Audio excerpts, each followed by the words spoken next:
Ya, masih dari Kota Banda Aceh Anda menyaksikan program debat kandidat gubernur dan wakil gubernur Provinsi Aceh. Pada bagian ini, seluruh kandidat akan menjalani uji panelis. Kita telah perkenalkan tadi para panelis yang telah hadir malam hari ini.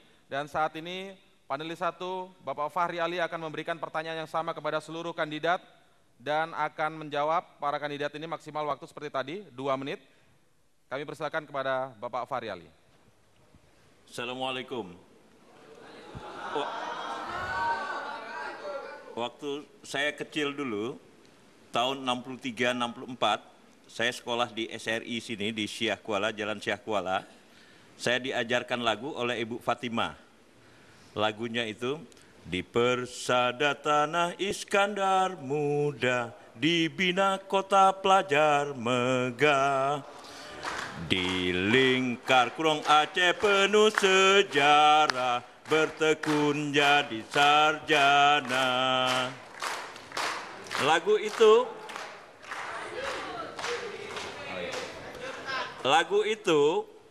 itu muncul dan pembangunan kota pelajar Darussalam itu muncul setelah perdamaian Lamteh.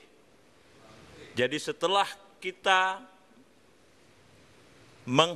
selesaikan konflik 1953 sampai dengan 1952 dan seterusnya. Nah, perdamaian itu menghasilkan sebuah pembangunan kampus yang kelak melahirkan jutaan kaum terdidik Aceh. Pertanyaan saya adalah, apa yang bisa bapak-bapak lakukan dengan kreatif memanfaatkan perdamaian sekarang ini untuk kepentingan Aceh yang jauh lebih besar dibandingkan dengan apa yang dilakukan oleh generasi sebelumnya seperti tercermin di dalam lagu itu. Terima kasih. Baik, kita mulai, hadirin terharap tenang, kita mulai dari pasangan kandidat nomor urut 2 untuk menjawab pertama. Waktu Anda 2 menit dari sekarang, kami persilakan. Baik Pak Bakri, apa yang bisa dilakukan untuk mengisi perdamaian ini sama dengan perdamaian tahun 63 ketika saya masih berumur 2 tahun, yaitu kita membangun manusia seutuhnya. Yang 3 cara membangun manusia seutuhnya, yaitu pertama pendidikan, kedua dijamin kesehatannya, itu hak asasi manusia yang harus disediakan oleh negara, bukan provinsi loh. Yang ketiga, mata pencahariannya. Jadi selama masa damai ini kita melakukan pembangunan dan saya kebetulan sudah pernah menjabat, jadi saya sudah tahu dan sudah mulai, yaitu dengan di bidang pendidikan kita sudah mempersiapkan, sudah mengirimkan tenaga pendidik ke luar negeri dan mahasiswa-mahasiswa.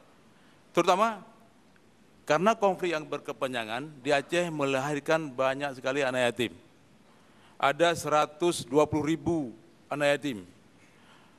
Dari survei saya di lapangan, anak-anak yatim ini mengalami drop out yang tinggi di sekolah SD, SMP sampai SMA.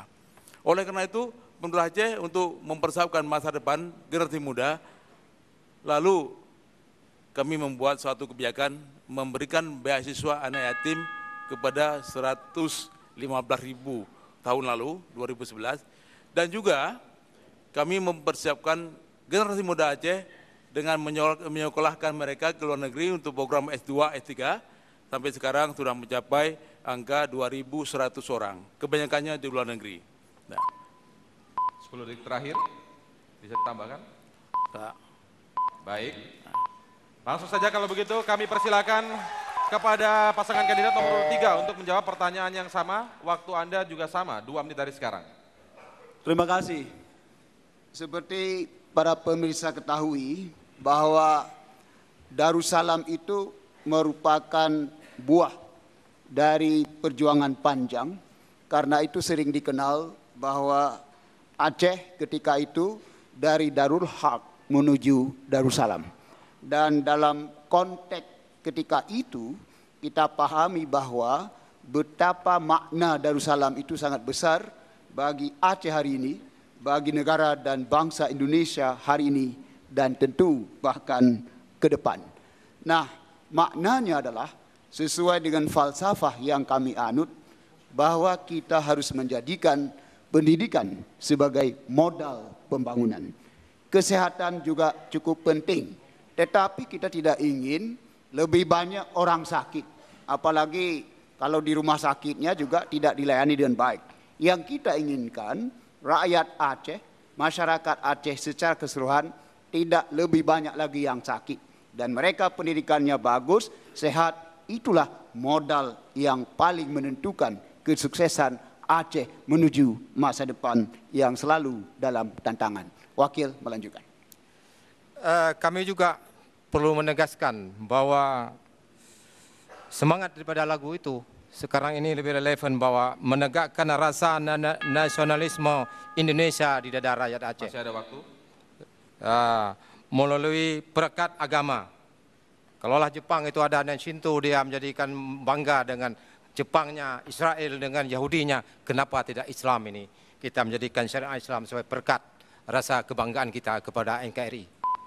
Baik, 10 detik terakhir. Cukup? Baik, kalau begitu kami persilakan pada pasangan kandidat nomor urut 4 menjawab pertanyaan yang sama 2 menit dari sekarang. Terima kasih. Sesuai dengan visi misi kami, maka untuk pertanyaan tadi dapat saya jawab bahwa yang paling penting kita lakukan di Aceh adalah beh bangai pegadah be puga nanggro pedang agama. Dan itu konsep Al-Quran, yarfa'illahu alladhina amanu minkum walladhina utul ilma darajat. Membuat orang-orang Aceh beriman dengan benar dan kemudian menciptakan orang-orang Aceh cerdas, pintar, memiliki kekuatan perubahan yang kuat, yaitu sumber daya manusia yang luar biasa. Dan ini dimulai dari pendidikan dasar hingga menengah atas, harus dibiayai secara gratis, walaupun selama ini hanya 9 tahun, ini menjadi hal penting. Kemudian kita harus bantu perguruan tinggi negeri dan swasta, walaupun itu kewajiban selama ini dimiliki oleh kementerian terkait. Tetapi pemerintah Aceh tidak salahnya dapat melakukan itu.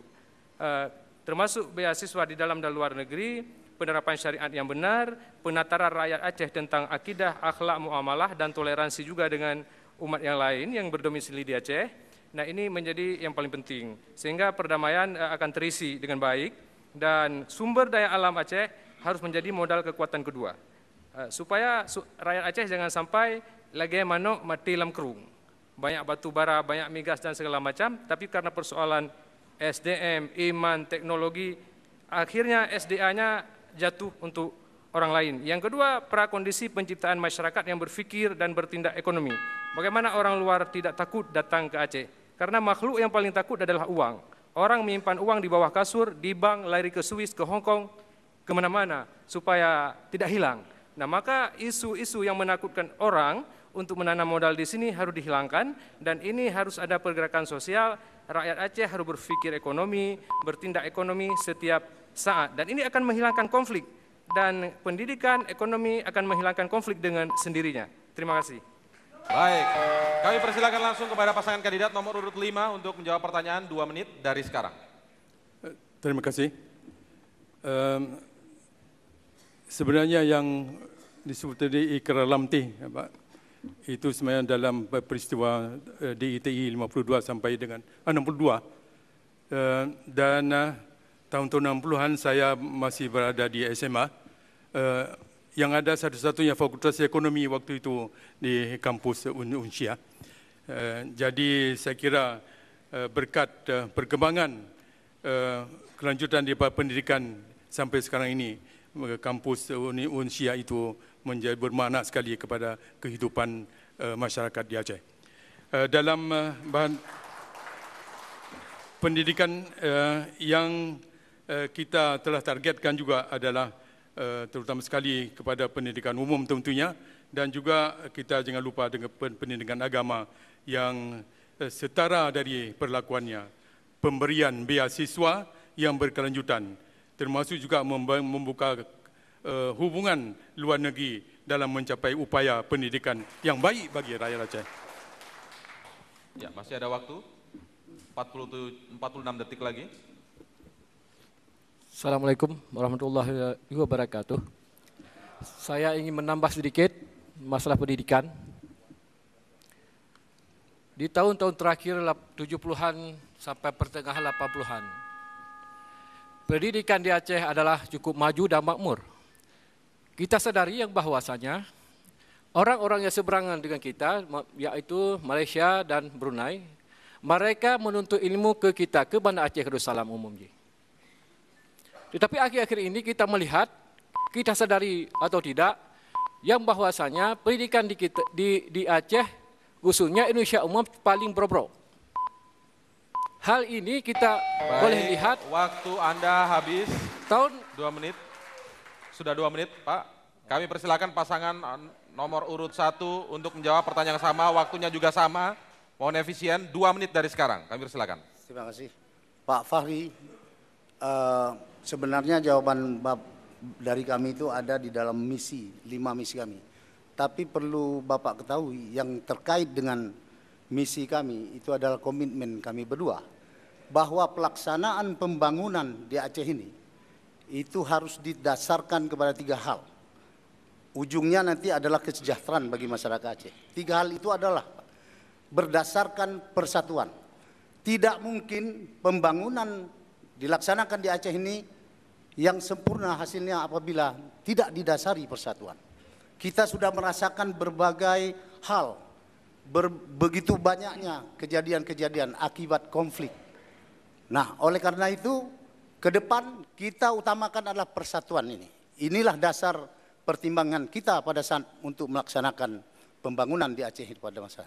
Yang kedua, pelaksanaan pembangunan itu harus bersendikan syariah Islam yang merupakan komitmen rakyat Aceh dan sudah merupakan keputusan rakyat Aceh bersama. Kemudian yang ketiga, ini yang paling penting bagi kami, komitmen berdua adalah bahwa semua pelaksanaan pembangunan yang berdasarkan persatuan tadi dan bersendikan syariat Islam harus bernaung di bawah NKRI. Ini kunci daripada komitmen kita berdua. Jadi semua pelaksanaan pembangunan di Aceh ini tidak lepas dari naungan NKRI. Dan ini juga merupakan hasil dari perdamaian Helsinki. Nah, oleh karena itu, ini merupakan keinginan kita berdua yang kemudian kita jabarkan di dalam misi-misi yang kami juga sampaikan. Nanti mungkin kita akan sampaikan pada pertanyaan lain ataupun waktu yang lain. Demikian yang bisa kami jawab. Terima kasih. Baik, kita berikan aplaus untuk seluruh pasangan kandidat yang telah memberikan jawaban. Saya penasaran jawaban mana yang paling bagus menurut Anda? Baiklah, masih ada 2 panelis lagi yang akan memberikan pertanyaan. Kita harus break terlebih dahulu, pemirsa tetaplah bersama kami di debat kandidat gubernur dan wakil gubernur Aceh.